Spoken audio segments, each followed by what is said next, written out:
পাথারকান্দি নির্বাচনী ইতিহাসে এক নতুন ইতিহাস রচিত হল। দীর্ঘদিনের রাজনৈতিক রেকর্ড ভঙ্গ করে টানা ৩ বারের মতো পাথারকান্দি বিধানসভা কেন্দ্রের বিধায়ক হিসেবে নির্বাচিত হয়েছেন কৃষ্ণেন্দু পাল। এই ঐতিহাসিক বিজয়ে তিনি কংগ্রেস প্রার্থী কার্তিক সেনা সিনহাকে ৪৭,০০০-এরও বেশি বিশাল ব্যবধানে পরাজিত করেছেন। নির্বাচনী ফলাফল ঘোষণার পর আজ পাথারকান্দিতে পৌঁছানো মাত্রই এক আবেগঘন ও বর্ণিল সংবর্ধনা দেওয়া হয় নবনির্বাচিত বিধায়ক কৃষ্ণেন্দু পালকে।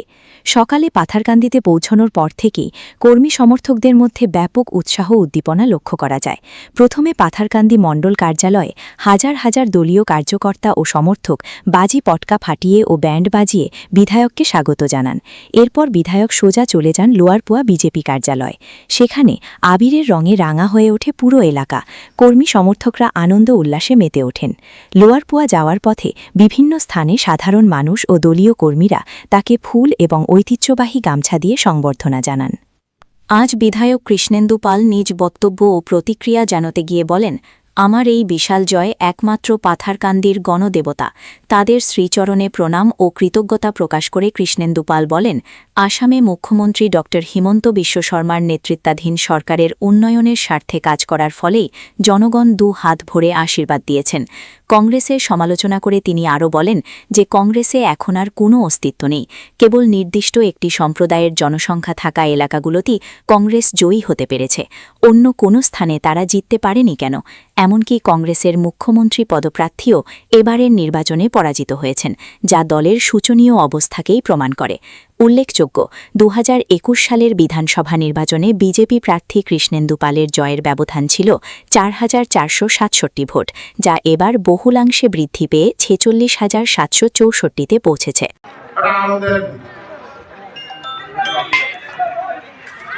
ভারতীয় জনতা পার্টির পাথারকান্দির দেবতুল্য কার্যকর্তা সবাইকে প্রথমে আমি কার্যকর্তাদের শ্রীচরণে প্রণাম নিবেদন করছি। ভারতীয় জনতা পার্টির কার্যকর্তা কত শক্তিশালীভাবে পাথারকান্দি সংগঠনকে মজবুত ভাবে ধরে রেখেছে, যার কারণে তৃতীয়বারের জন্য কনসিকিউটিভ ভারত মাতা কি জয় পার্টির জয় সম্ভব হয়েছে।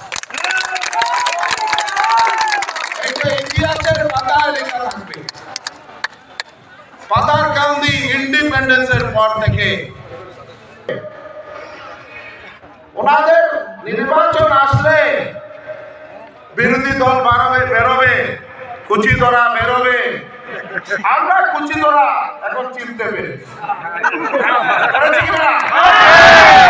তার কারণে দেখেছেন এখন কুচি ধরার যুগ নয়, এখন উন্নয়নের যুগ, ডেভেলপমেন্ট, সুরক্ষা। আজকে আমাদের সবার সন্তান